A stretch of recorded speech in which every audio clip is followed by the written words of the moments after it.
맨 먼저 다니엘은 여러분이 아시다시피 이 사람은 굉장한 그런 스펙을 지닌 사람이었습니다. 그럼에도 불구하고 그가 지금 있는 형편은 굉장히 답답하기 이를 데 없었어요. 여러분이 보시다시피 모든 그 커리큘럼이 다 정해져 있습니다. 기한도 정해져 있습니다. 심지어는 메뉴판까지도 왕이 세심하게 간섭할 정도로 말하자면 완전히 시스템 속에 꽉 들어차여 있는 거죠. 예. 여러분, 이런 상황 속에서 그가 뜻을 정했다고 하는 것은 무엇을 의미하겠습니까? 혹시 여러분 뜻을 정하지 않으면 하나님께서 혼내키실 것 같습니까? 어떻게 생각하세요? 아니죠. 여러분, 우리가 비록 너무나 피곤하고 지쳐 있어요. 직장 생활하고 그리고 사회에서 여러 가지 일들을 하다 보니까 그러니까 너무너무 지쳐서 그래서 새벽기도 못 나와요.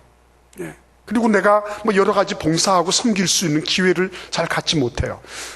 그렇게 되면 하나님께서 인상을 팍 찌푸리시면서 너 그렇게 못하니까 내가 사랑 주는 거를 앞으로 10% 삭감하겠다. 이렇게 하실 것 같아요? 어떻게 하실 것 같아요? 다니엘이 만약에 뜻을 정하지 않았다고 해서 하나님이 너는 문제가 있다. 이렇게 보실 것 같습니까? 저는 그렇게 생각하지 않습니다. 다니엘이 설령 그 왕궁의 그 모든 상황 속에 적응하기 위해서 아무런 뜻이나 이런 거를 생각할 겨를 없이 3년을 지냈다 할지라도 하나님은 여전히 다니엘과 그 세 친구들을 사랑했을 거라고 저는 믿습니다. 왜냐하면 여러분 보십시오. 하나님은 우리를 사랑하시는데 우리의 어떤 조건 때문에 사랑하신 것이 아닙니다. 우리가 뭔가를 많이 했기 때문에 사랑하는 거 아니에요. 우리가 특별히 새벽기도 나오면 좋지만 새벽기도를 열심히 나왔기 때문에 하나님이 많이 사랑해 주시고, 안 나왔기 때문에 사랑하지 않으시고, 많이 봉사했기 때문에 내가 너한테 특별한 어떤 페이버를, 호의를 베푸시고, 너는 봉사하지도 않으니까 너는 나로부터 멀어져 있다라고 이렇게 보신다. 그건 뭘 몰라도 대단히 모르는 거죠. 왜 그렇습니까? 하나님이 그의 아들을 주신 것을 보십시오. 우리를 구원하신 것을 보십시오. 그의 아들을 조건 때문에 주셨어요? 아니에요. 우리는 아직 죄인 된 것도 깨닫지 못할 때에 하나님께서 그의 아들을 보내셔서 우리를 구원하시기 위한 모든 조건들을 다 맞춰 놓으셨어요. 우리는 그만큼 소중한 존재들입니다. 하나님께서 사랑을 베푸셨다가 뺐다가 이렇게 할 정도로 그런 존재가 아니라 사랑하시는 그의 아들의 목숨과 바꾸실 정도로 우리를 그렇게 절대적으로 사랑하시는 분이에요. 변함없는 사랑, 무궁한 사랑, 영원한 사랑을 우리에게 주시는 분이신 것입니다. 그러니까 여러분 안심하세요. 안심하세요. 하나님이 나의 어떤 형편과 조건 때문에 나를 사랑하신다. 아니다. 하나님은 나 자신을, 예수 그리스도 안에 있는 나 자신을 나의 조건과 상황에 관계없이 사랑하신다. 그거를 믿으십시오. 그런데 중요한 것은 뭡니까? 그럼에도 불구하고 다니엘도 그걸 왜 몰랐겠어요? 비록 나라는 떨어져 나갔습니다. 그리고 자기들은 인질로 잡혀와 있습니다. 그리고 철저한 세뇌교육, 철저한 바벨론식 이데올로기를 지금 주입받고 있습니다. 그럼에도 불구하고 그가 뜻을 정했다고 하는 것입니다. 어떤 뜻이에요? 자기의 신앙 양심을 지키기 위한 뜻을 정한 것입니다. 여기에서 우리가 한 가지 놓쳐서는 안 되는 것이 있죠. 그게 뭡니까? 다니엘이 하나님, 내가 지금 이 바벨론이 전부 우상 단지들을 섬기는 우상의 소굴이니까 이거 확 뒤집어 엎게 해주세요. 이렇게 하면서 나간 게 아니에요. 그는 어떻게 했습니까? 우리 같이 한번 8절 말씀을 읽어보겠습니다. 다니엘은 뜻을 정하여 왕의 음식과 그가 마시는 포도주로 자기를 더럽히지 아니하리라 하고 자기를 더럽히지도 아니하도록 환관장에게 구하니. 아멘. 여러분, 이 말씀을 가만히 보시면 뭐예요? 굉장히 개인적이에요. 사적이에요. 더더군다나 자기 마음의 문제예요. 내가 지금 내가 자꾸만 바벨론의 음식을 먹다 보니까 내 신앙생활이, 나의 신앙 양심이 지금 저촉을 받고 있습니다. 나는 어렸을 적부터 이러한 우상의 재물을 먹지 않도록 교육을 받아왔습니다. 그렇기 때문에 내가 이 음식 먹는 이거를 좀 양해해 주세요. 내가 이거 먹지 않아도 다른 걸 먹도록 이렇게 좀 해주세요. 이렇게 지금 나가고 있는 거예요. 그러니까 여러분, 여기에서 다니엘은 거대 담론을 말하고 있지 않아요. 뭐 세상을 바꾸겠다든지, 뭐 왕궁을 어떻게 하겠다든지, 뭐 역사를 뭐 운운하고 있지 않아요. 예. 우리가 자꾸 실패하는 부분이 그 부분이거든요. 예. 뭐 대단한 뭐를 그립니다. 그러나 하나님께서 일하실 때 보면 작은 데서부터 시작하시더라고요. 예. 작은 데서부터. 그러므로 여러분, 우리가 지금 생각하고 있는 이런 다니엘이기 때문에 이와 같을 것이다 하고 생각하는 것을 내려놔야 됩니다. 그 제거시켜야 됩니다. 그래, 작은 것에서부터 하나님은 일하기 시작하시더라. 예. 내 신변으로부터 시작하시더라. 더 정확하게 말씀드리면 내 마음과 생각을 정하는 것으로부터 하나님은 일을 시작하시더라 하는 것입니다. 이것은 우리에게 뭘 가져다 줍니까? 내가 내 인생을 주체적으로 살아갈 수 있다고 하는 것을 가르쳐 주는 거예요. 이것처럼 당당하고, 이것처럼 분명하고, 이것처럼 우리의 본래적인 자존감을 세워주는 일이 없는 거예요. 바벨론이 해준 대로 나는 살아가겠습니다. 이렇게 해도 하나님 여전히 사랑하실 거예요. 난 지금 영원히가 아니죠. 여전히 나는 이런 사회의 시스템 속에, 직장의 어떤 그 구조 속에 나는 이렇게 밖에 살아갈 수 없어요. 그거 하나님께서 그래, 그래도 난 너를 여전히 사랑한단다 이렇게 말씀하실 거예요. 그러나 그런 상황 속에서 아닙니다. 하나님, 내가 비록 이런 구조와 시스템 속에서 옴짝달싹할 수 없지만, 그러나 나는 나의 신앙을 위하여서, 내가 믿음을 위하여서 내가 적어도 내가 할 수 있는 어떤 여지를 내가 좀 마련해 봐야 되겠습니다. 움직이는 거죠. 그걸 하나님은 귀중하게 여기시는 것입니다. 예. 여러분들이 여러분의 삶 속에서 나는 어떻게 할 수 없어요 라고 이렇게 얘기할 수밖에 없는 상황이라 할지라도 그 가운데서 내가 움직이고자 할 때, 하나님, 난 왜 이렇죠? 이 일을 제기하고, 예. 하나님, 나에게 주어져 있는 기본적인 맥락에서부터, 내가 할 수 있는 그 영역에서부터 내가 이거를 잡아나가겠습니다. 이렇게 다짐하는 순간부터 하나님은 일하기 시작하시고, 그리고 정말 일이 일어나기 시작하는 것입니다. 그러므로 여러분, 작은 일이라 할지라도 그거를 결코 작다고 소홀하게 여기지 마십시오. 내 마음속에 하나님의 뜻을 이루기 위해서, 이것이 하나님의 뜻이기 때문에, 이것이 하나님의 말씀을 순종하는 것이기 때문에 내가 이것을 하겠습니다, 이렇게 마음 먹는 거, 이거 굉장히 소중한 일인 것입니다. 그래서 여러분, 여기 보시면 황관장에게 구했다 그랬어요. 그러니까 소위 말하면 로얄 아카데미의 그 왕궁 궁정학교의 교장 선생님한테 가서 이 얘기를 한 것입니다. 대단하지 않습니까? 학생이 지금 누가 그 감히 느부갓네살 왕의 그 어미, 그 엄청난 추상과 같은 그 권세에 대해서 누가 이의를 제기할 수 있겠어요? 가서 그 얘기를 합니다. 자, 그러니까 여러분, 이제 이 장면으로부터 우리는 아주 거센 거부 반응, 마일드하지만 아주 부드럽지만 거부 반응을 보게 될 것입니다. 우리 같이 한번 9절에서 10절 말씀을 읽어 보겠습니다. 하나님이 다니엘로 하여금 황관장에게 은혜와 긍휼을 얻게 하신지라. 황관장이 다니엘에게 이르되 내가 내 주 왕을 두려워하노라. 그가 너희 먹을 것과 너희 마실 것을 지정하셨거늘 너희의 얼굴이 초췌하여 같은 또래의 소년들만 못한 것을 그가 보게 할 것이 무엇이냐. 그렇게 되면 너희 때문에 내 머리가 왕 앞에서 위태롭게 되리라 하니라. 예, 이건 참 대단한 거죠. 학생 입장에서 굴러 들어온 돌이죠. 그죠? 굴러 들어온 돌이죠. 그런데 그 학생 입장에서 교장 선생님한테 가서 이런 얘기를 할 정도가 됐으니까, 그러니까 이거는 평소에 어떤 거죠? 평소에 인사 잘한 거예요. 자, 그런데 그렇게 하고 했는데 어떻죠? 거부 반응이 일어났죠? 항상 장애가 있습니다. 여러분 꼭 기억하십시오. 내가 하나님을 향하여서 좋은 뜻, 그리고 아름다운 동기를 지니고 있다고 해서 세상이 그것을 그래? 그러면서 쉽게 받아들이지 않습니다. 항상 장애가 있는 것입니다. 예. 항상 거기에 보면 뭔가가 지뢰가 깔려 있고 뭔가가 문제가 발생하는 거예요. 당장에 황관장으로부터 거부 반응이 나왔습니다. 그죠? 나왔습니다. 뭐라고 얘기합니까? 너희들 그렇게 하면 내 목이 위태로워, 이렇게 말하는 거죠. 근데 원래는 어떻게 말해야 될 것 같습니까? 제가 황관장 같으면 이렇게 감히 여기가 어디라고, 네가 감히 왕이 정해준 그 메뉴를 네가 바꾸겠다고? 이 녀석 이거 왜 이렇게 당돌해? 너 목 떨어지고 싶니? 이렇게 나와야 정상 아니에요. 근데 지금 황관장은 뭐라 그럽니까? 너희들이 만약에 그렇게 하면 누구 목이 위태롭다고요? 내 목이 위태롭다 그러잖아요. 내 목이 위태롭다는 거예요. 그러니까 지금 어디까지 와 있는 겁니까? 황관장이 있고 지금 다니엘과 세 친구가 있으면 지금 위기 상황이라고 느끼는 게 누구라고요?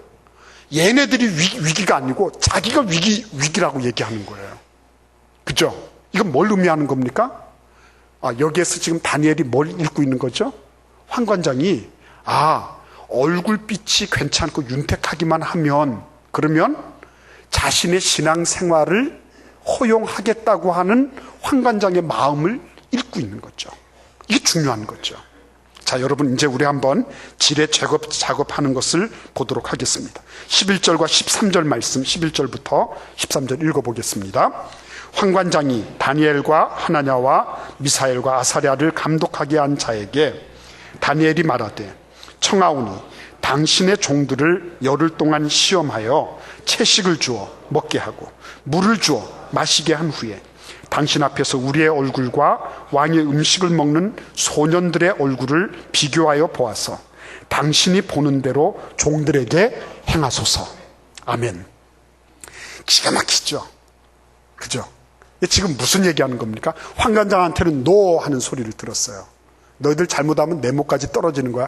너희들은 당연히 죽는 거고 나까지 죽어. 이런 얘기를 들었어요. 그런데 거기에서 한번 노 했다고 해서 뒤로 물러가면 그럴 수 있죠. 하나님, 나는 좋은 뜻을 가지고 이렇게 하려고 하는데 이 세상이 안 받쳐주네요. 세상이 그렇지 않네요. 이렇게 충분히 말할 수 있죠. 하나님, 대단히 저는 저의 신앙 양심을 지키고 거룩하고, 그리고 하나님이 율법에 말씀하신 것을 지키려고 했지만 여기는 바벨론이기 때문에 바벨론의 법을 따라야 된다고 그러네요. 하나님 죄송합니다. 다음 기회를 엿보겠습니다 하고 물러나도 하나님이 다니엘을 사랑하실까요? 안 사랑하실까요? 영원히 사랑하실 거예요. 그렇죠? 예. 우리도 마찬가지예요. 하나님, 우리가 이것저것 다 하려고 했지만 안 되네요. 하나님, 그래도 나 사랑하시죠? 예. 그러면서 물러나도 하나님은 여전히 사랑하실 거예요. 그렇죠? 그런데 여기에서 물러나지 않았습니다. 다니엘과 세 친구들은 여기에서 황관장을 읽어냈잖아요. 이거를 마음의 이론이라 그랬죠? 마음의 이론. 예. 그 상대방을 읽어줄 줄 아는 그 마음을 가지는 것. 마음의 이론이에요. 그렇죠? 예. 여러분, 예수님께서 지혜와 키가 자라가며 하나님과 사람에게 더 사랑스러워 가셨다. 지혜도 잘하고 키도 잘하셨어요. 그런데 하나님 앞에서도 사랑을 받으셨지만 또한 누구에게 사랑받으셨어요? 사람에게도 사랑받으셨어요. 사회적인 맥락에서도 예수님은 결코 떨어지지 않았습니다. 사회적인 맥락을 무시하지 않았어요. 무시하지 않았습니다. 그러니까 이 다니엘이 단순하게 하나님으로부터 초자연적인 능력을 받아서 지혜를 받아서 그냥 다 평정했다 이렇게 하면 우리는 더 이상 할 말이 없어요. 저 같은 설교자는 있을 필요가 없습니다. 그러나 만약에 여러분 생각해 보십시오. 이게 지금 하나님으로부터 받은 지혜와 하나님의 은혜가 있었지만 그럼에도 불구하고 일은 누가 해요? 인간 다니엘과 그 세 친구가 하는 거예요. 그 맥락을 놓쳐서는 안 되는 것입니다. 그렇죠? 네. 맥락 놓쳐서는 안 됩니다. 저 사람들이 하는 건데 내가 기도 한번 해가지고 그냥 다 쓸어버리지. 천만의 말씀입니다. 그렇지 않습니다, 여러분. 네. 그래서 참 사람과의 관계, 사람의 마음을 배려해 줄 줄 아는 거. 상사는 부하 직원의 마음을 배려해 줄 줄 알고. 네. 부하는 또 상사의 마음을 배려할 줄 알고, 동료끼리, 가정에서 그 사람의 생각들을 읽어주고 그 마음의 결을 보듬어 줄 줄 아는 거, 이게 대단히 중요한 거예요. 이 바벨론 궁정 안에서도 이 다니엘과 세 친구들은 그런 거를 게임을 하고 있었던 거죠. 지금 황관장은 처음부터 모든 것을 부정하는 것이 아니라 자기 자신의 안위에 대해서 걱정하고 있구나, 이거 읽은 거예요. 그래서 황관장 밑에 있는 팀장에게 간 거죠. 요즘 얘기로 하면 가서 뭐라고 얘기합니까? 당신의 종들을 열흘 동안 시험해 보십시오. 채식을 먹여 보십시오. 그래서 우리의 신앙의 자유를 시험하게 해주세요. 그래서 열흘 동안 물을 먹고 채식을 먹고 해서 그 다음에 테스트한 결과 다른 소년들과 비교해 봐서 문제가 있으면 우리는 철회할 것입니다. 그러나 만약에 문제가 없으면 그대로 가게 해주세요. 이 얘기를 했습니다. 여기서 말하는 채식이라고 하는 말은 히브리어로 제로임이라고 이렇게 되어 있습니다. 이거는 뭘 가리키냐면 곡류, 콩과 식물, 야채류를 총칭하는 말이에요. 제로임이. 그러니까 이걸 딱 들으면 무슨 생각이 나죠? 요즘 얘기하는 웰빙 건강식품이 생각나는 거예요. 그죠? 웰빙 건강식품. 그거를 먹은 겁니다. 다니엘은 지금 뭘 했습니까? 대단한 데모를 하고 시위를 한 것은 아니지만 자기 몸 신변에서 일어나는 일로부터 그 작고 사소해 보이는 그런 개별적이고 개인적인 일로부터 시작을 하여서 지금 뭘 하고 있는 겁니까? 지뢰 제거 작업을 하고 있는 거예요. 엄청난 명분이 있는 거 아닙니다. 이스라엘 독립 만세 이런 거 하는 거 아니에요. 그럼에도 불구하고 그 일들을 지금 감행하고 있는 것입니다. 그래서 여러분, 이 지뢰 제거 작업에는 뭐가 필요하죠? 이러한 장애물을 없애기 위해서는 뭐가 필요합니까? 하나님의 은혜가 절대적으로 필요하죠. 그 다음에 뭐가 필요한 거예요? 사람들의 맥락을 명확하게 보는 게 필요한 거죠. 필요한 거죠. 사업을 할 때나 뭐를 할 때나 다 마찬가지죠. 그거를 결코 놓쳐서는 안 되죠. 그런데 다음입니다. 우리 한번 이 말씀을 보도록 하겠습니다. 우리 14절에서 16절 읽었고요. 17절 말씀을 한번 같이 읽어보겠습니다. 하나님이 이 네 소년에게 학문을 주시고 모든 서적을 깨닫게 하시고 지혜를 주셨으니 다니엘은 모든 환상과 꿈을 깨달아 알더라. 아멘. 여기에서 우리가 봐야 될 것은 무엇입니까? 하나님이 처음부터 모든 그 학문을 서적을 깨닫게 해주시고 이런 건 아니에요. 또 다니엘이 꿈과 환상을 깨닫도록 이렇게 해주신 것은 아니었습니다. 꿈을 처음에 뜻을 품고 사적이고 개별적인 영역부터 그가 신앙의 자유를 누리기 위해서 자기 개인의 그런 주체적이고, 그죠? 하나님이 자신에게 주신 그런 그 하나님의 거룩한 형상으로서의 삶을 살기 위하여 자기에게 주어져 있는 그런 상황을 터치고 나왔을 때 비록 그는 거부 반응 혹은 장애물 혹은 지뢰밭을 만났지만 그럼에도 불구하고 그것을 어떻게 했어요? 하나님의 은혜로 그리고 사회적인 맥락을 갖추면서 그는 그것을 뚫고 나왔어요. 대단한 거죠. 첫 번째에서 안 됐을 때 두 번째 쫓아갑니다. 그리고는 무슨 생각을 하는 겁니까? 윈윈 작전으로 들어가는 거죠. 윈윈 작전이 뭡니까? 승승의 법칙이죠. 너도 이기고 내도 이기는 거예요. 그런데 보통 한국 사회는 어떻죠? 승패의 법칙이 작용하는 사회예요. 누가 하나 이기고 누가 하나는 피를 보는 사회예요. 누가 하나가 되면 누가 하나는 안 돼야 돼요. 그런데 이거 있는 사회입니다. 그러니까 뭐든지 뭘 하나 이렇게 보면 여유가 없는 거잖아요. 그렇죠? 그런데 다니엘은 어떻게 합니까? 그 세 친구들은 너도 이기고 나도 이기자는 거예요. 당신이 한번 열흘 동안 테스트 해보고 안 되면 그러면 우리가 철회하면 되는 거고, 열흘 동안 테스트해서 문제가 없으면 우리 거 그냥 들어주시면 되고 뭐 그렇습니까? 당신 처분대로 하세요. 말은 다 했지만 뭐예요? 나중에 보면 당신 처분대로 하세요. 그리고 딱 던져준다고요. 얼마나 지혜롭습니까? 그렇죠? 세상은 이걸 잘 하지 못합니다. 다니엘이 비록 이렇게 딱 떨어지는 이런 건 아니지만 내가 신앙의 자유를 지키기 위해서 이렇게 노력하는데 그거 대단합니까? 한번 테스트 해보세요. 당신이 기준 정해준 대로 얼굴 색깔 어떤지 한번 보고 열흘 동안 해보면 알겠죠? 열흘 동안 해보고 되면 우리 청을 들어주시고 안 되면 그러면 우리가 그거를 철회하겠습니다. 뭐가 문제됩니까? 세상이 절대로 피할 수 없는 그런 제안을 내놓는 거죠. 그렇죠? 네. 그리스도인들은 이러한 지혜가 필요합니다. 하나님 앞에 우리가 기도할 것은 뭘 달라고 얘기하기 전에요. 이런 사회적인 맥락을 어떻게 풀어나갈 것인가. 그죠? 이런 세상과 그리고 우리의 신앙, 영적인 이런 부분들이 서로 상충될 때에 이것을 어떤 방향으로, 세상이 알아들을 수 있는 방향으로 어떻게 그것을 적용해 나갈 것인가. 그것을 기도하고 그것을 말씀 속에서 찾아야 된다는 거죠. 예. 결과를 우리가 한번 빨리 살펴볼까요? 우리 같이 한번 17절에서 하나님께서 그들에게 모든 것을 다 주셨어요. 깨닫게 하시고 지혜도 주시고 그리고 정말 지식에도 풍족한 사람이 되게 했습니다. 다음 19절에서 20절 말씀 읽어보겠습니다. 왕이 그들과 말하여 보매 무리 중에 다니엘과 하나냐와 미사엘과 아사랴와 같은 자가 없으므로 그들을 왕 앞에 서게 하고 왕이 그들에게 모든 일을 묻는 중에 그 지혜와 총명이 온 나라 박수와 술객보다 10배나 나온 줄을 아니라. 아멘. 자, 여러분, 기가 막힌 일 아닙니까? 작게 시작했죠. 다니엘이 자기로부터 이거를 시작하려고 했잖아요. 그죠? 그랬는데 지금 어떻게 됐습니까? 열흘 지난 다음에 테스트한 결과가 어떻게 나왔죠? 오히려 육식을 하고 포도주 마신 사람들보다도 채식을 하고 물만 마신 다니엘과 세 친구들이 훨씬 더 좋아졌어요. 예, 훨씬 더 좋아졌습니다. 그 다음에 어떻게 됐습니까?